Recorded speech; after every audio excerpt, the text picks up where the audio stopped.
Hello, and welcome to the Feeling Good podcast, where you can learn powerful techniques to change the way you feel. I am your host, Dr. Rhonda Borowski, and joining me here in the Murrieta studio is Dr. David Burns. Dr. Burns is a pioneer in the development of cognitive behavioral therapy and the creator of the new team therapy. He is the author of Feeling Good, which has sold over 5 million copies in the United States and has been translated into over 30 languages. His latest book, Feeling Great, contains powerful new techniques that make rapid recovery possible for many people struggling with depression and anxiety. Dr. Burns is currently an emeritus adjunct professor of clinical psychiatry at Stanford University School of Medicine.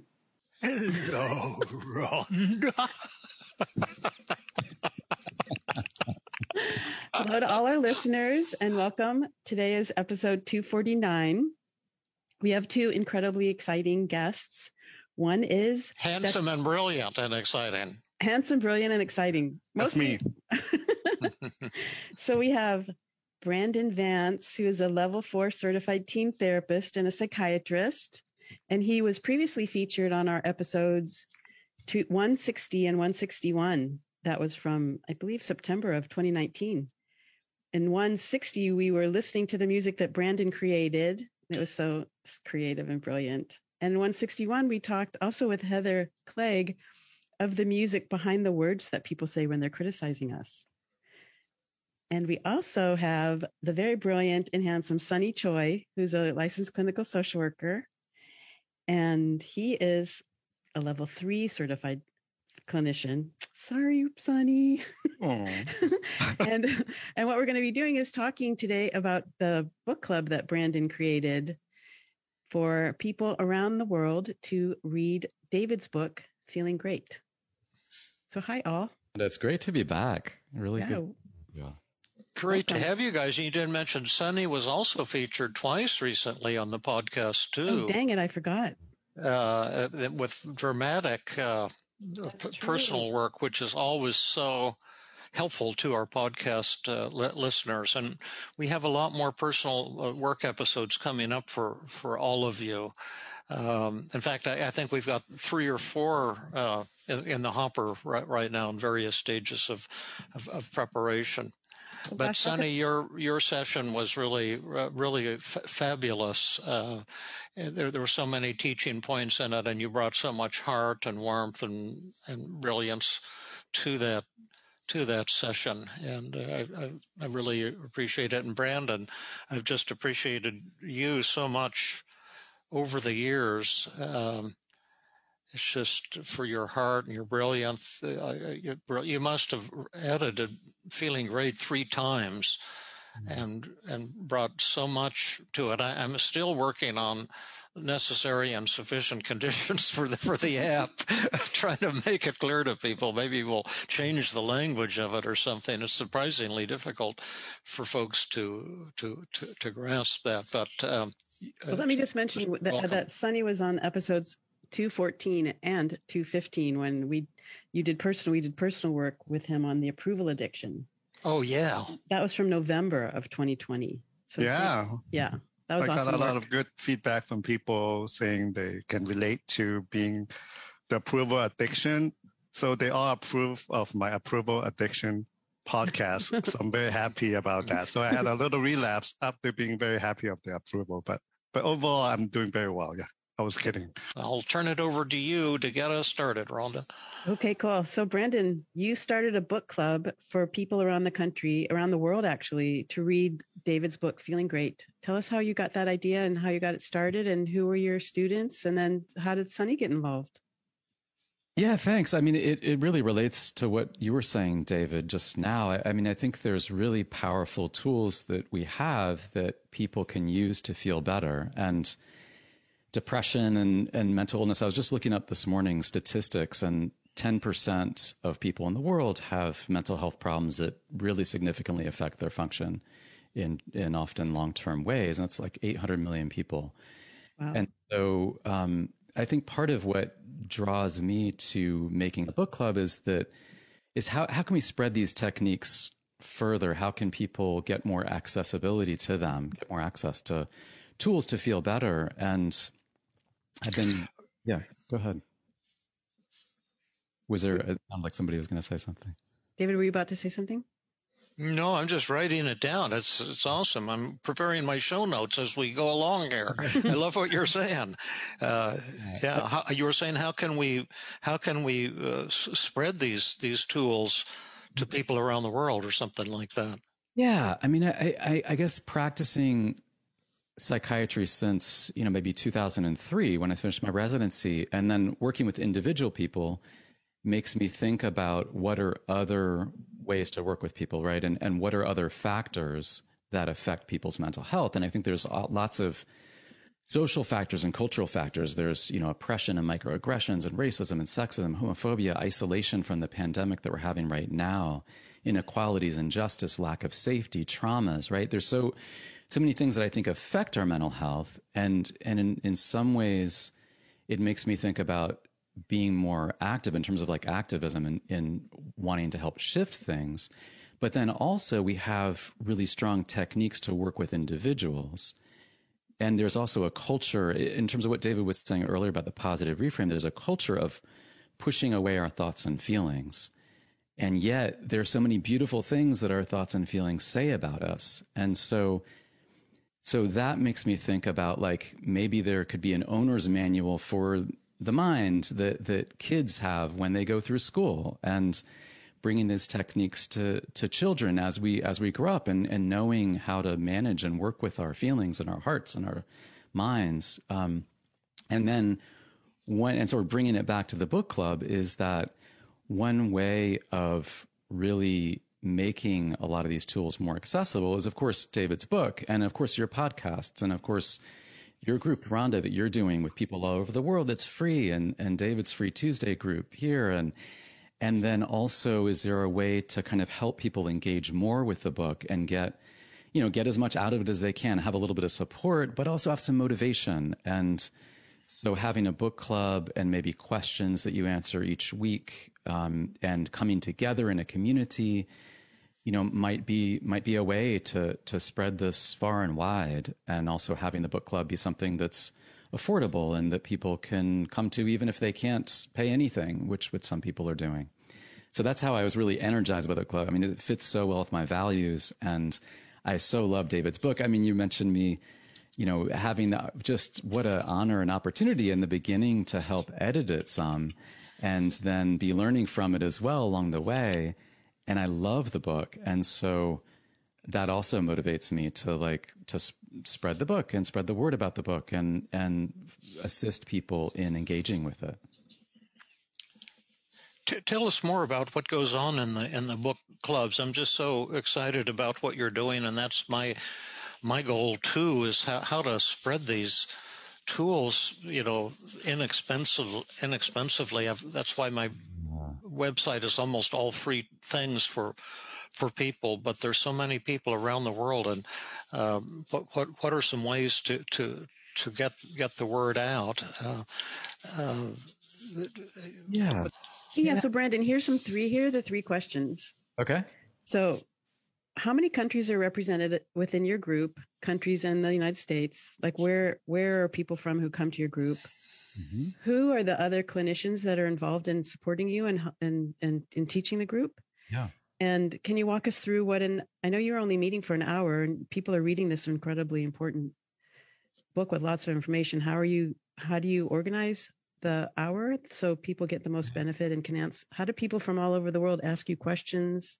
Yeah. So the logistics of the group. Cool. Well, so people come from all over the world, and I don't know exactly how many countries are represented, but there are a lot of people from Canada, the United States, Australia, and various places in Europe. There's people from Kenya, Tanzania, from Kazakhstan, from Japan, from New Zealand, from a lot of different European countries.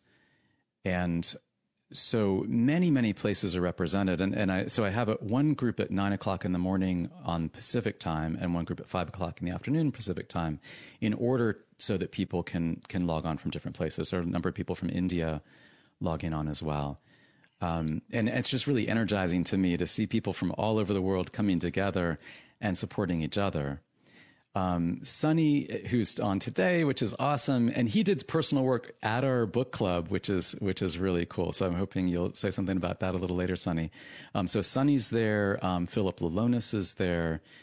Katie Dashtaban is also helping out, and Heather Clegg is helping out as well. So it's really great to have these great clinicians there also, and they also join in on the breakout rooms.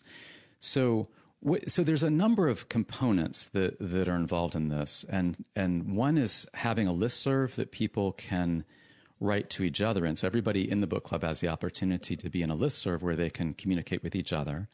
There's a separate listserv for therapists in the book club. So the book club is oriented towards people who are not therapists, but a lot of therapists are in the book club as well. About maybe 15% of people are therapists. And then there's a link where people can send in questions before, because it started out with about 218 people in the book club. In the two combined. In the two combined, exactly. Yeah. So 110-ish in each group. And so with that many people, I wanted a way for people to be able to write in questions so that's not everybody just asking them in the group live, which we have as well, because I love to hear people's voices. But to be more efficient about it, people can write in questions, and then we can answer them each week and combine the questions together in our answers. So generally the week starts out, we'll play some music before the book club starts, some songs that relate to mental health, and people can add to this playlist. And I'll also email them the day before with kind of a heads up about what's going to go on in the book club the next day, as people had requested that. And then we start off with a few minutes of like a meditation or something just to bring people together. 100 people in the same Zoom room. We want people to kind of be able to focus and let go of what comes before and whatever's going on with their lives and be able to kind of come together. We take a little weather poll of how people are feeling that day. So are they feeling more like sunny skies, like thunderstorms on the horizon? Just a way to also get us in touch with how each other's feeling. Then we'll answer the weekly questions that people had sent in. We'll do maybe just a little brief review of the chapter or the chapters that we've been talking about. Sometimes it's 1 to 3 chapters or so. And then we'll have breakout rooms. And so there are breakout rooms that are the same each week, each of these 16 weeks. So people can really start to develop trust, develop a sense of connection with the other people in their breakout room. And in those breakout rooms, there will be often a check-in in the beginning where there's sort of a circle. And what I'm doing with that is I'm starting to use the 5 secrets. So one person will check in, maybe say how they're doing, or maybe like this last week, they'll bring up something mildly embarrassing from their life. And then the next person will use some thought empathy about what that first person said. So they'll reflect maybe what they said, and they'll also say how they felt about what the person said. So we're starting to each week introduce maybe one more of the 5 secrets as well in that little check-in circle. Then after that check-in circle, they'll do some other task, and that might be working on negative thoughts as a group and looking at cognitive distortions in those, or doing something else that relates to the chapter. And those breakout rooms last for maybe 20 minutes. And then they'll come back to the main room and we'll answer additional questions and give a heads up for the next week. Wow. Boy, that was fast. Do that last piece again in the breakout rooms. One person expresses, say, an embarrassing incident, and then somebody else practices one or two of the 5 secrets, like thought empathy, feeling empathy, I feel statements. Exactly. And then that varies a little from week to week. Right. So at first we started with people just checking in and the next person saying thank you, and it kind of being a circle. So the first person would check in just to say how they're doing. Next person would say, oh, thank you. And then they'd say how they're doing. And then the last person would say how they're doing. And then the first person would say thank you. So it kind of comes around full circle. Then we added I feel. So one person would check in, the next person would say how they feel about what the person said, like, oh, I feel sad that you've had a rough week, and that would go for full circle. Then we started adding on some thought empathy. So this week, we were talking about anxiety, And so we thought we'd have people do a little bit of just very mild, in a sense, mild self-disclosure and in a sense, shame attacking, just if they had something they were a little embarrassed about that they wanted to reveal to their breakout group. But they've already had a number of sessions being together. So they developed some trust, some safety. And so then the next person gives thought empathy, reflects what they're saying, and also some feeling empathy. And then next week, we'll probably add on some inquiry to that, and maybe maybe a feeling empathy and some inquiry. So how the person might be feeling, and then asking them, is that right? Can you tell me a little more? So just a way to kind of start adding in week by week a little bit more of the 5 secrets as a practice in this check-in circle. That's so cool. So people are able to learn about the Feeling Great book and everything that David's writing about it, but they're also able to practice one of the most important parts of team, the 5 secrets of effective communication. So they're building their own toolkit, so to speak. Yeah. I'd like to do that with the other tools as well. So we're trying to have the breakout groups be a place to practice whatever comes up in the chapters that we're talking about. Sonny, you're talking too much, but I have a question for Brandon first.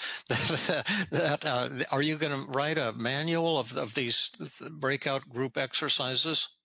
I love that you asked that, David. So what I'm thinking in the future, I would love, again, to make this even more accessible. So I want to do is have a series of questions, like discussion questions for book clubs that anybody can create.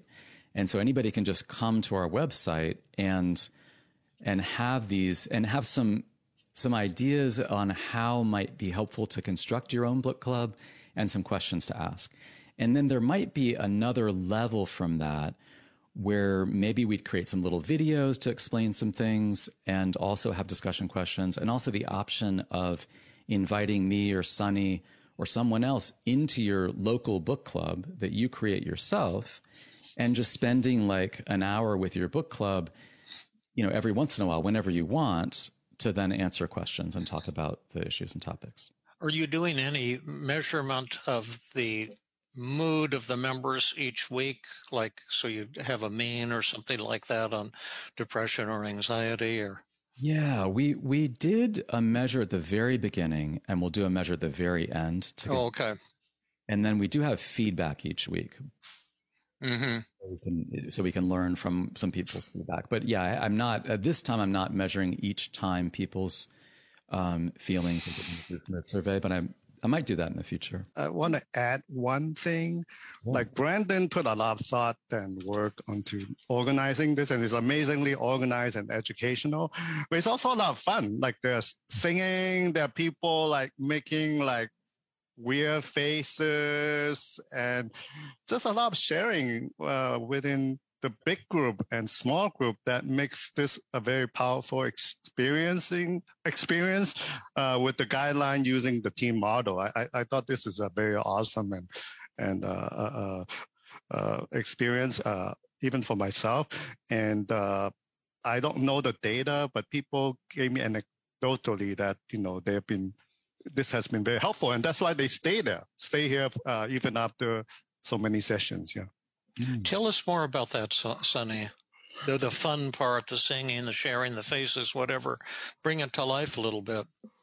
So, first of all, I just want to say that one reason when Brandon mentioned about the book club, I was very enthusiastic because I don't know if I share with all of you, but when I grew up, I had a lot of anxiety and panic attack. And after I was reading the Feeling Good book, I was very, very much getting a lot better. So I do think that you don't always need a therapist to get better. You can just read a book. And when Brandon asked me to help, I thought it was awesome that we can now use an even more powerful book like the Feeling Great book to spread the words to the rest of the country, to the rest of the world. I was a little concerned because it takes a lot of organization, especially when Brandon said there are hundreds of people. I said, oh my God, how are we going to? But he was very organized, very, very impressed. Yeah, it's a lot of fun.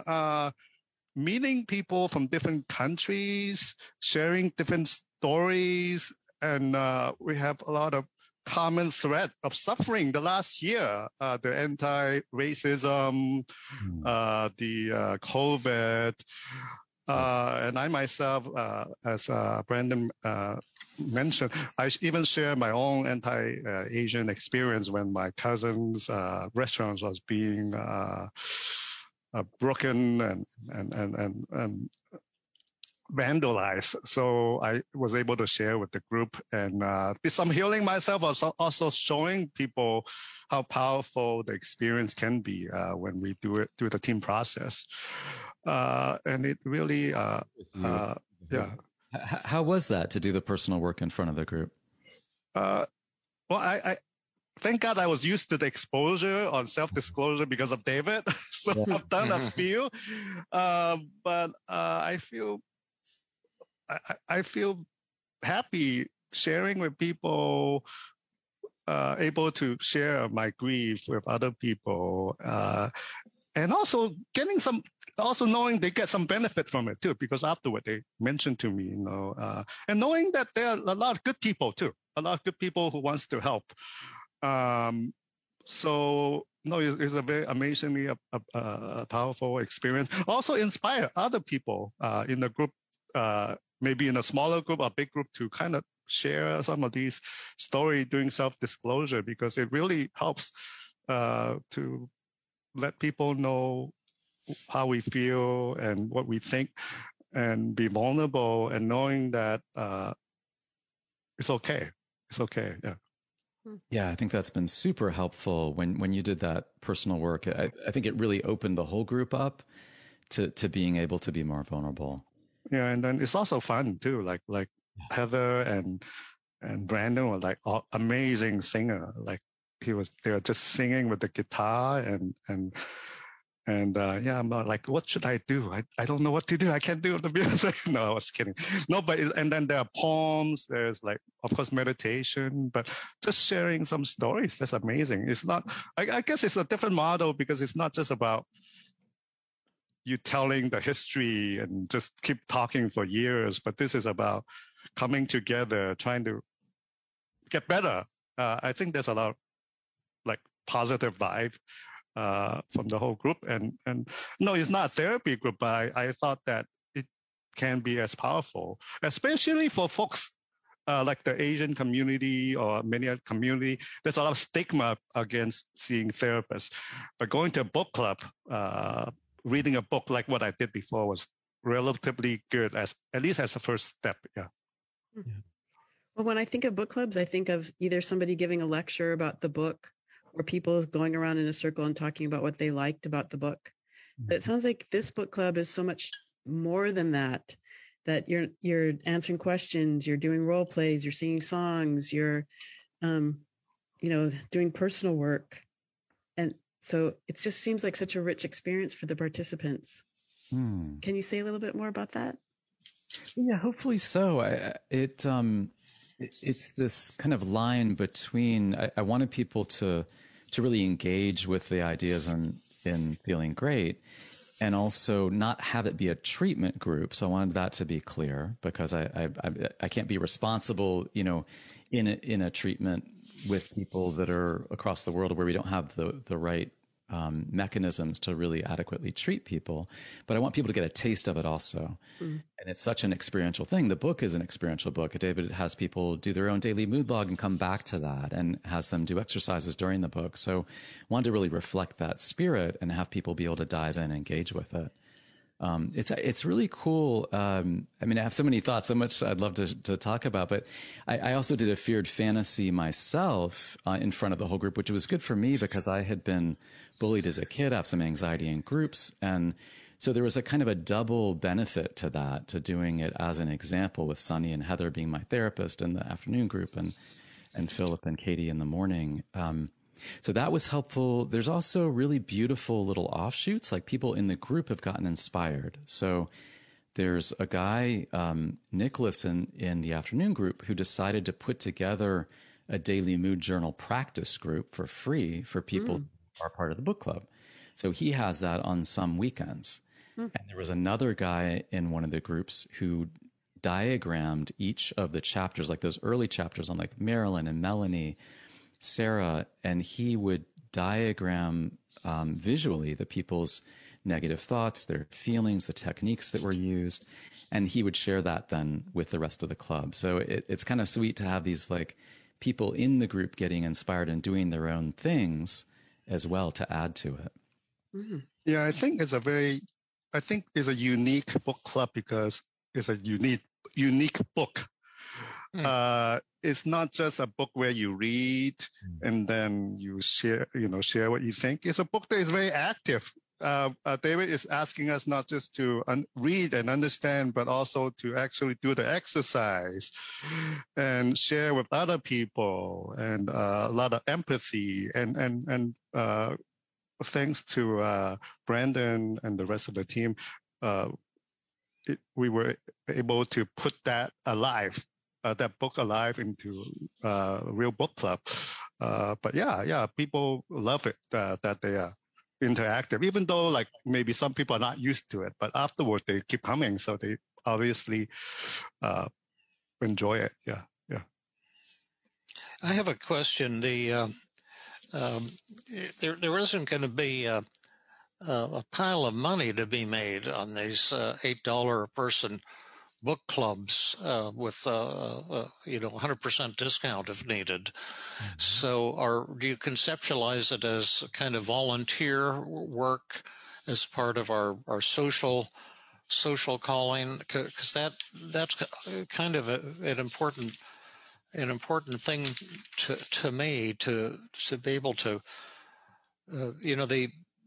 it's great to charge people for therapy if you're trying to earn a living, and it's expensive in the Bay Area or anywhere. But there's also something very relaxing and peaceful and freeing and liberating about doing something for free or for very little money. How does that tie into it for you folks? Yeah, it feels really fulfilling to me to do the book club, and it has taken a lot of time, partly because I had a learning disability when I was in third grade, and I always, and it was like a visual thing where I'd make careless mistakes, and so I check over things because I'm sending an email to 200 people, and I'm worried that I'll make a mistake. So there's like that part of things, and then there's all this a lot of logistics, a lot of time. Yeah, you bet. It's not, it doesn't pay well in that sense. Yeah, right. To make it sustainable, I think the next time through, I'll spend less time because I have that experience. Yeah. And then to have these little do-it-yourself book club options, and it is fulfilling. It is something that I really believe in. And I really want to, the more I work in mental health, the more I want to do things where there's an impact to more people. And actually wanted to talk with you at some point, David, about groups, because I think in a way, maybe the standard of therapy should be group therapy rather than individual therapy, because you can work with so many more people. And I think you've done so much in group therapy before. So I'd love to kind of work with that as a model. I'd love to work with more book clubs and more kind of ways. Yeah. I love what you're saying. It was really beautiful, kind of almost a magical experience, the way things came together. And it seems like you're starting a whole new vocabulary of how to work with the general public in ways that will be fun and helpful to people that aren't like the typical one-to-one in California, very, very costly therapy. We're at a time when something new can emerge, a new way of helping people who are depressed and anxious. It's radically different from like the model that I was trained in, and maybe even the model you were trained in, Brandon, as a psychiatric resident, where people are broken and we see them one-to-one, give them pills and try to fix them. Yeah. Hey, Brandon, you were mentioning that in the small group breakout groups that you have the same people in the group every week. Yeah. And David was talking about when the creation of, the warmth and the connection. Yeah. And how did that get decided? Because like in the Tuesday group, every week it's a different group.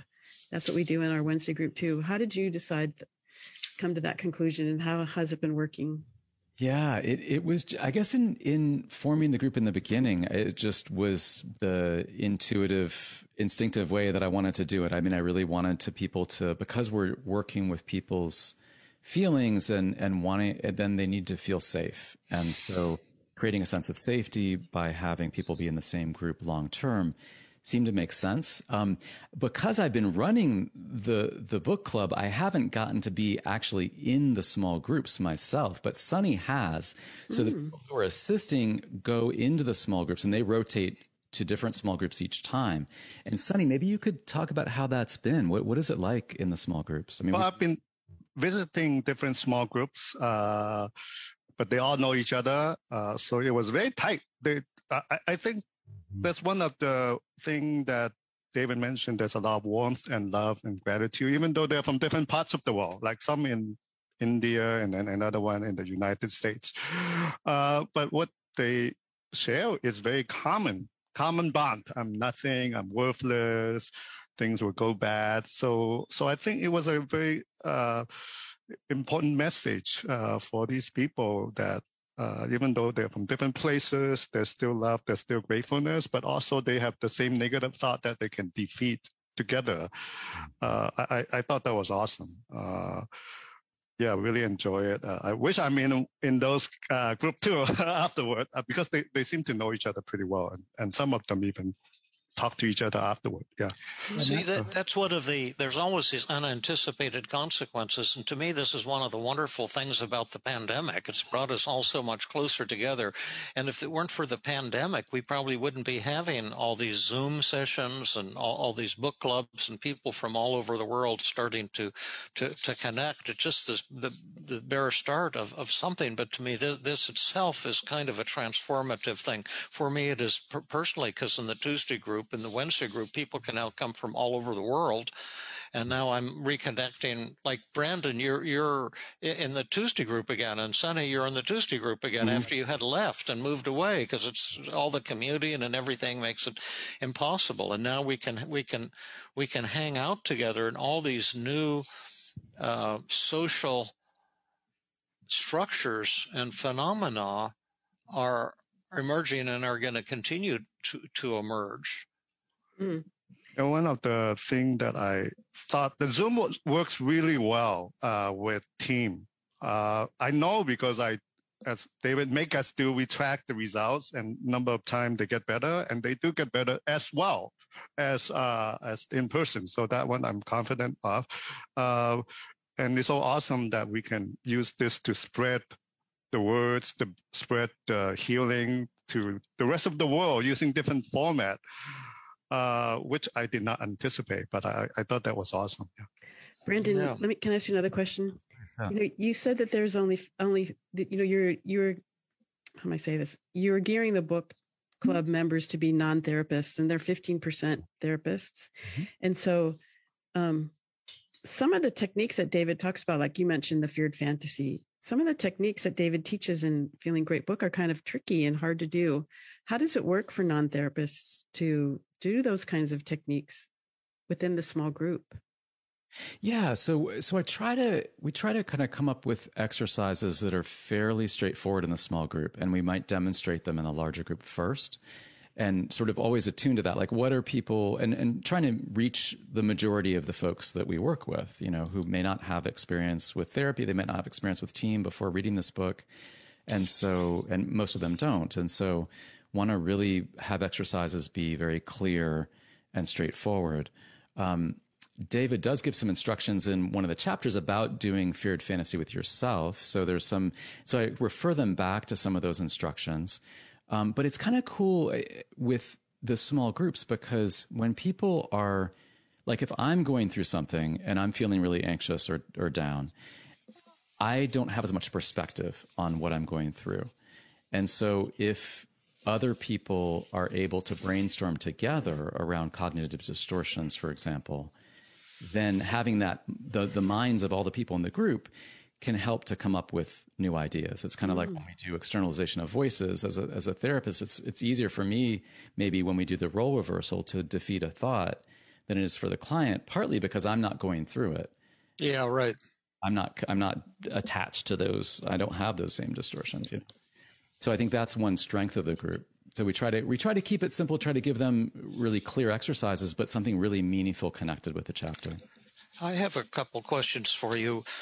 One is that do you plan to continue these groups after these 2 pilot trials that you've done? And number 2, if you do, will you be having the availability or maybe to encourage some of the members who have gotten particularly excited and who like an ongoing social structure, then to participate with you as helpers in future groups? So then you'd suddenly have a lot of small group leaders.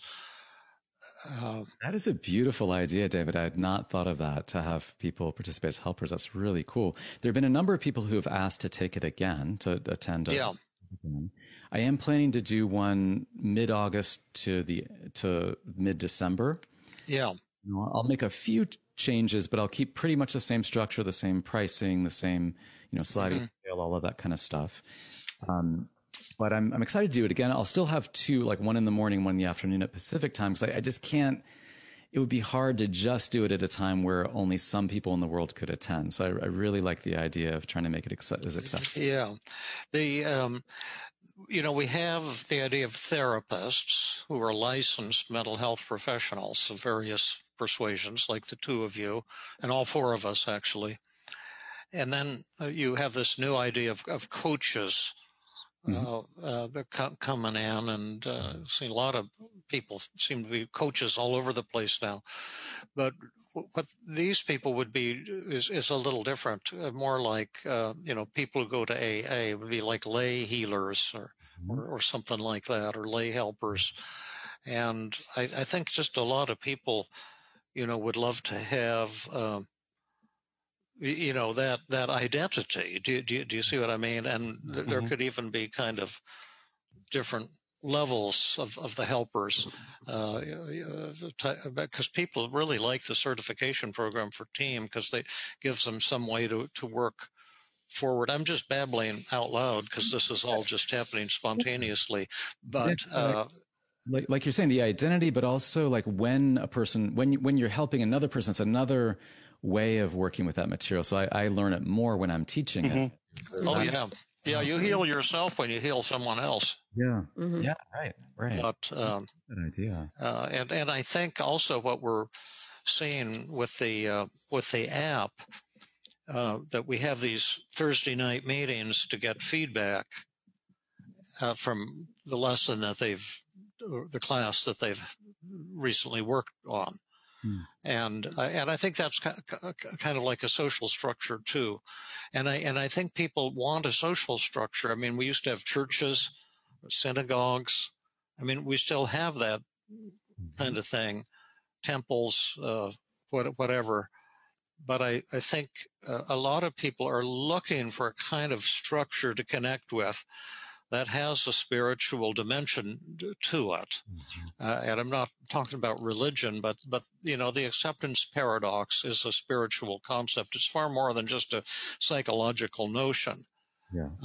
And there's a lot of those notions in team, like when the people discover opposites. The things are the opposite of what they thought. And that's more than just a kind of a thought or a psychological thing. That's a total body kind of transformational experience. And I think that people are hungry for something like that. And that's why I'm always promoting meditation as well. But anyway, that's my elderly, half-demented babbling. But do you know what I mean about people wanting something to connect with that brings them a sense of purpose and meaning and value? Yeah. I mean, that's what I love about groups. I think there's so much to that. And I think also what you say, I mean, it makes me think back, maybe I said this already, but like, what if people were taught, I love this line in your book. You say, what if our symptoms were not what's wrong with us, but what's right with us? Yeah. And what if people were even taught that in school, as they were going, like your feelings say something beautiful about you. I think. Such a beautiful. I think also what a lot of people not just in the book club, but who use Team also realize that it doesn't have to take a long time to change. Yeah. And in fact, when I work talking about the low income folks, I work with a lot of them. One of the issues is not just the money, but the notion that the therapy takes a long time. Yeah. They neither have the time because they figure they're trying to survive, or the luxury to get better. So when we introduced Team to them, they actually got fast really quickly because they don't have that expectation that it takes years. So I'm very excited about this new format where we can spread it throughout the world and people have a new way and a quicker way of getting better. Yeah.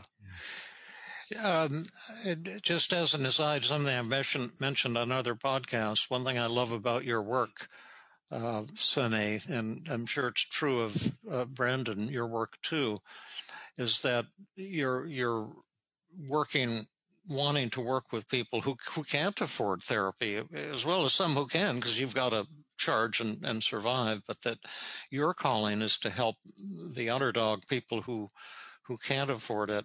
And also you've been cursed pretty badly by your success, because your people, when they come to you, they're cured in about 3 or 4 sessions and they're on their way, which is what they want. But as a result, you have to have a massive referral source. And that's why, I don't know if you folks are aware of it, but Sonny's been living in the homeless camp behind Draeger's grocery store in Los Altos.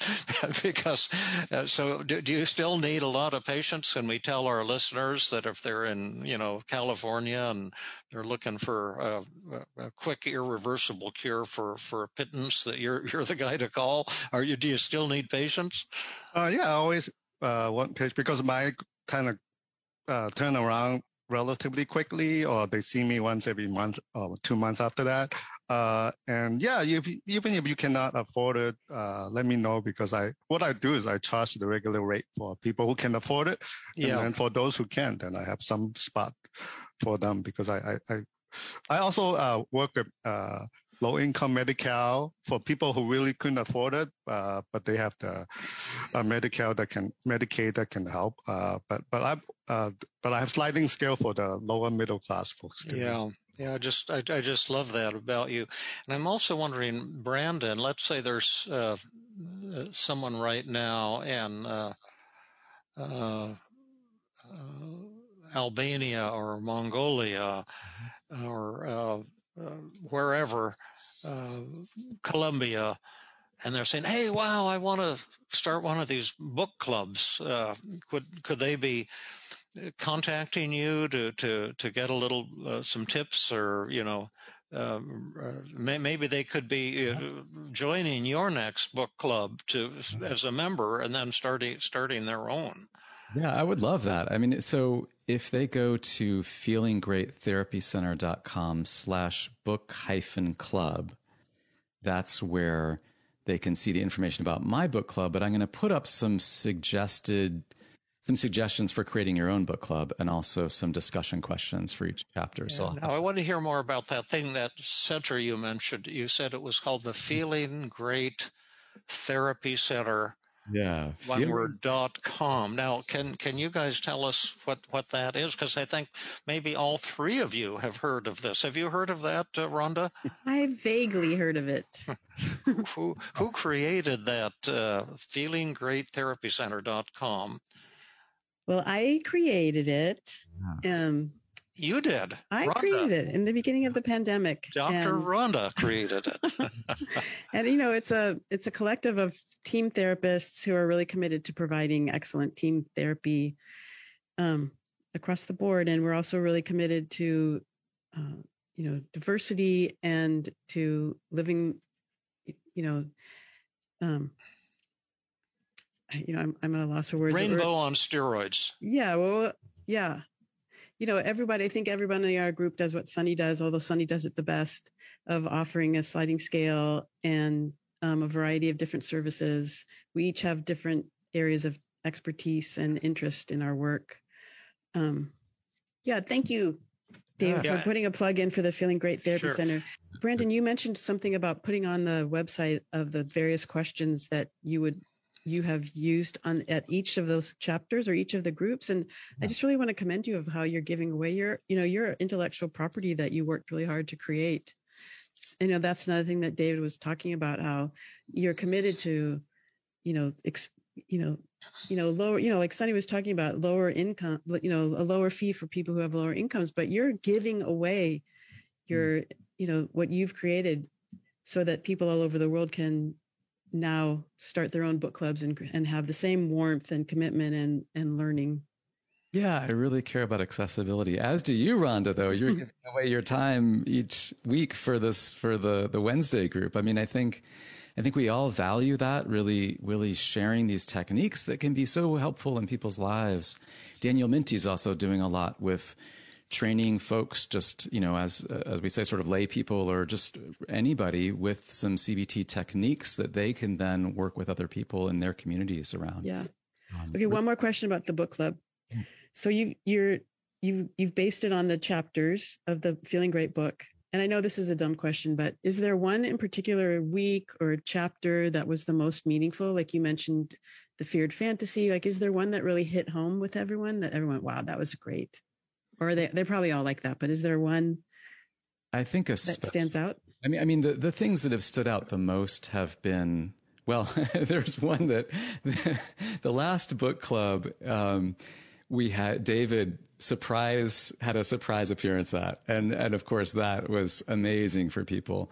Also, the one where Sunny did personal work was so touching.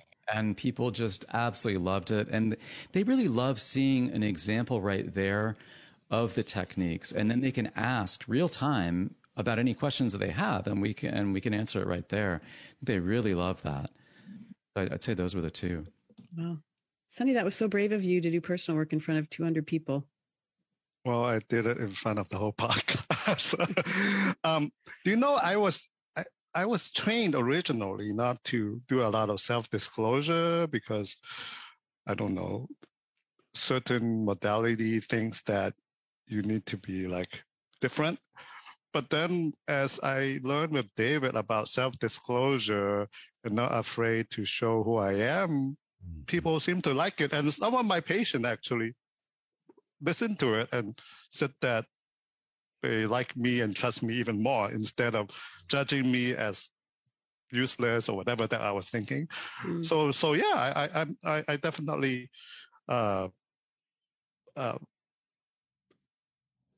not afraid of reviewing my vulnerabilities to other people anymore. Yeah. Nice. And I think that's actually one of the things of this social structure we're creating is a place. It's the Sunday hikes too. Once I get back to them, people on the Sunday hikes, they just open up with their insecurities. They're not trying to impress each other. And then we go for dim sum afterwards, as Sunny has been to so many of our dim sums together. And boy, it looks like maybe those days are coming back pretty quick. And but it's just so magic. And I think I'm kind of anti-religious, and I'm especially anti-Buddhist. I'm with Buddha on that. He was anti-Buddhist also. And that the thing is, and I don't even remember what I was going to say. Oh yeah, one thing I heard is that Buddha enlightenment is just about what's real, being real. And I never used to know what that meant. Well, here, this is real. This is a pan. I'm looking at it. Does that mean I'm enlightened? I don't feel enlightened. So that's not nonsensical construct. But then when you think about when you do personal work, you're being real.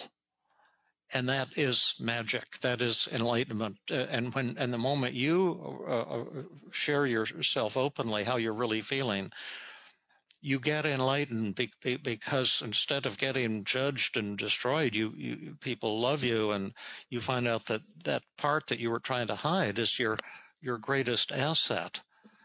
And again, that's a kind of a Buddhist concept that you have to experience, and then you get it. That just being real. That real is the same as enlightenment. Enlightenment is the same as ordinary. Or less than ordinary. People are trying to be extraordinary. The goal is to try to become well below average. Yeah. And then you get your enlightenment. I mean, I think those values are throughout both your books, your Tuesday groups, all the workshops that you do, the whole team community. I mean, it's really sweet, right? There's the 5 secrets, ways of interacting with each other and really empathizing, putting oneself in the shoes of somebody else. And this idea of self-disclosure and not having to like impress people, but leaving your ego at the door. Yeah. I'm still learning that, you know. But yeah. These are endless learning puzzles. Yeah. And then seeing people do that, seeing people be more vulnerable and seeing how people react has really helped me to open up a lot more myself personally. I think it's the secret of AA too. Although I'm not an AA member, my wife had to go to an AA meeting as part of her PhD training in psychology. So we went to one together in Philadelphia, and I was impressed by the self-disclosure. People went around talking about how they used to love raping people and getting drunk every night and having been arrested multiple times. And then thank God for AA. You know, I haven't had a drink in 17 years or whatever. And people they were just sharing the most atrocious things about themselves. And yet it seemed like such a beautiful thing that they were doing, just being real again. And you can say these things and then they just sound like something you'd hear in Sunday school or something like that. Just trite things like quotations from the Bible, and it's just like junk, really. It doesn't, the rubber doesn't hit the road. But when you experience it, then you understand these things on a much deeper level, on an experiential level. Again, I'm just babbling, but I think you know what I mean. Brandon and Sunny, is there any last closing things you want to say about the book club? Well, I would love, before we end, for people to hear some voices of people in the book clubs across the world. There's this really sweet group of people in Nairobi, Kenya. There's this really sweet guy from Kazakhstan, and we have just wonderful people. So I asked people to send in little audio clips of something that they noticed or learned or liked about the book club. And I'd sort of put them all together for just maybe 3 minutes, just for people to hear the voices of the folks in the book club. Okay. Should we play that now? Yes. Did you have something first, Sunny, that you wanted to share?